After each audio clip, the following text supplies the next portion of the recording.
Lady super star என்று அழைக்கப்படுகிற நயன்தாராவுக்கும் தனுஷ்க்கும் இடையில ஒரு பிரச்சனை வெடிச்சிருக்கு. கிட்டத்தட்ட 2 வருஷமா இந்த பிரச்சனை ஓடிட்டு இருக்கு. இருந்தாலும் இப்பத்தான் வெளியில கசிஞ்சிருக்கு. அதுவும் நயன்தாராவே ஓப்பனா இன்ஸ்டாகிராம்ல தன்னோட அறிக்கையை போட்டிருக்காங்க. என்ன பிரச்சனை, என்ன பேக்ரவுண்ட், என்ன பின்னணி அப்படிங்கிறத நம்ம பார்த்துருவோம். Welcome to the voice Tamil.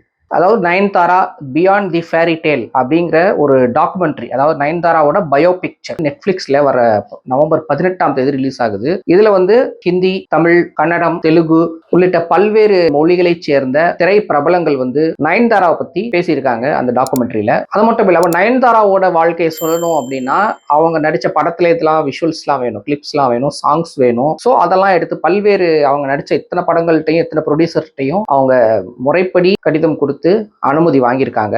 இதுலயே முக்கியமா விக்னேஷ் சிவன் நயன்தாரா காதல் அதை பத்தி சொல்லணும் அப்படின்னா அதோட ஸ்டார்டிங் பாயிண்ட் என்னங்கிறது சொல்லி ஆகணும். அது எங்க நடந்தது அப்படின்னா நானும் ரவுடி தான் படத்துல, அந்த படத்தோட பிஹைண்ட் தி சீன்ல என்ன நடந்தது அதெல்லாம் கொஞ்சம் காட்டினாதான் அது கொஞ்சம் சுவாரஸ்யமா இருக்கும். ஸோ இங்க தான் பிரச்சனையே வெடிக்குது. ஏன்னா எல்லா படத்துக்குமான விஷுவல்ஸ், கிளிப்ஸ், சாங்ஸ் எல்லாத்தையுமே நயன்தாரா வாங்கிட்டாங்க. நோ அப்ஜெக்ஷன் சர்டிபிகேட் வாங்கி அதை யூஸ் பண்ணிக்கிட்டாங்க. ஆனா நானும் ரவுடி தான் படத்தோட ப்ரொடியூசர் யாருன்னு பார்த்தா நடிகர் தனுஷ். அவர்கிட்ட கிட்டத்தட்ட 2 வருஷத்துக்கு முன்னாடியே அவங்க இதை பத்தி பேசியிருக்காங்க. முறைப்படி கடிதம் கொடுத்திருக்காங்க. என்ஓசி வேணும் அப்படின்னு கேட்டிருக்காங்க. உங்களோட இந்த படத்தோட விஷுவல்ஸ், சாங்ஸ் எல்லாத்தையும் நாங்க யூஸ் பண்ணணும் கேட்டிருக்காங்க.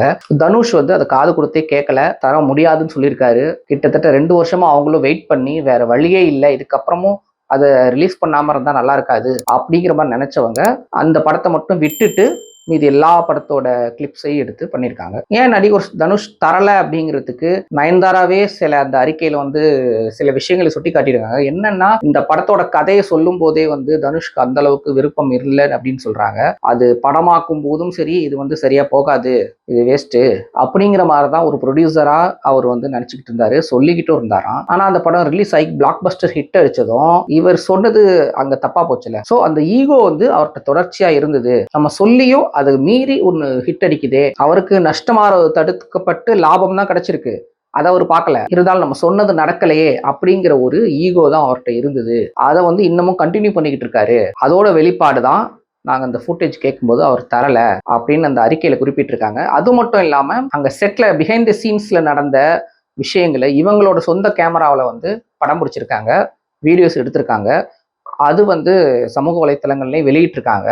அந்த ஃபுட்டேஜை தான் இந்த நெட்ஃபிளிக்ஸ் டாக்குமெண்ட்ரிலையும் ஒரு 3 செகண்டுக்கு அதை யூஸ் பண்ணியிருக்காங்க. யூடியூபா இருந்தாலுமே சரி, ஒரு காப்பிரைட் அப்படின்னு வருதுன்னா ஒரு 3 செகண்டுக்கு மேல இருந்தால் தான் காப்பிரைட் கிளைம் பண்ண முடியும், காப்பிரைட் ஸ்ட்ரைக்கும் கொடுக்க முடியும். அந்த 3 செகண்டுக்கு வரை இருந்தா ஒன்றும் பிரச்சனை இல்லைன்னு அர்த்தம். ஆனா இவர் அந்த ஜஸ்ட் 3 செகண்ட் ஷார்ட்டே கிளிப்பே இது என்னோட படத்துல இருந்து கேட்காம எடுத்துட்டீங்க அப்படின்ட்டு 10 கோடி ரூபாய் நஷ்டஈடு தரணும்ட்டு வக்கீல் நோட்டீஸ் நயன்தாராக்கு அனுப்பியிருக்காங்க. அதையும் அந்த அறிக்கையில நயன்தாரா சுட்டி காட்டியிருக்காங்க. இதை முறைப்படி சட்டப்படி நாங்க சந்திப்போம் அப்படின்னு சொல்லியிருக்காங்க. இருந்தாலும் இவ்வளவு பெரிய உயரத்துக்கு போனதுக்கு பிறகும் உங்களோட ஈகோ இவ்வளவு தூரம் நிக்குதுன்னா, நீங்க மேடையில ஆடியோ லான்ச்ல எல்லாம் பேசுறது வெறும்ன ப்ரீச் மட்டும்தான். ஆனா உங்க வாழ்க்கையில அதை நீங்க செயல்படுத்துறதே கிடையாது. அப்பாவி ஃபேன்ஸ்களுக்காக நீங்க அப்பப்ப 4 பஞ்ச் டைலாக் விட்டுட்டு போயிடுறீங்க, ஆனா உங்க வாழ்க்கையில அதை செயல்படுத்துறதே இல்லை அப்படிங்கிற மாதிரி கடுமையான வார்த்தைகள்லாம் சொல்லியிருக்காங்க. நம்ம ஒருத்தர் மேல இருக்கிற அன்பு இன்னொருத்தர் மேல வெறுப்பா மாறக்கூடாது. அப்படி மாறுனா அதுக்கு அர்த்தமே இல்லை, அந்த எமோஷனுக்கு அர்த்தமே கிடையாது. இன்னைக்கு உலகம் ரொம்ப ஒரு மோசமான நிலைமை நோக்கி போய்கிட்டு இருக்கு. அவ்வளவு நெகட்டிவிட்டி, அவ்வளவு சுத்தி என்னென்னவோ. யாருக்குமே யார் நல்லா இருந்தாலும் பிடிக்கல, என்ன விஷயம்னே புரியல. வாழுங்க, வாழ விடுங்க, சிம்பிள். யாரையும் வெறுக்க வேண்டிய அவசியமே கிடையாது. எதுக்காக யார் ஒருத்தர் இன்னொருத்தர் ஏன் வெறுக்கணும்? ஒருத்தர் பிடிச்சிருக்கா கொண்டாடுங்க, பிடிக்கலையா தள்ளிக்கோங்க, அவ்வளவுதான், சிம்பிள். இது பெரிய ராஜதந்திரம் எல்லாம் கிடையாது. நம்ம 2 பேருக்கும் இடையிலான இந்த பிரச்சனையை நீங்க அடுத்த ஆடியோ லான்ச்ல உங்களுக்கு ஏத்த மாதிரி ஒரு கதையை சொல்லி பில்டப் பண்ணி நீங்க பேசக்கூடிய வாய்ப்பு இருக்கு.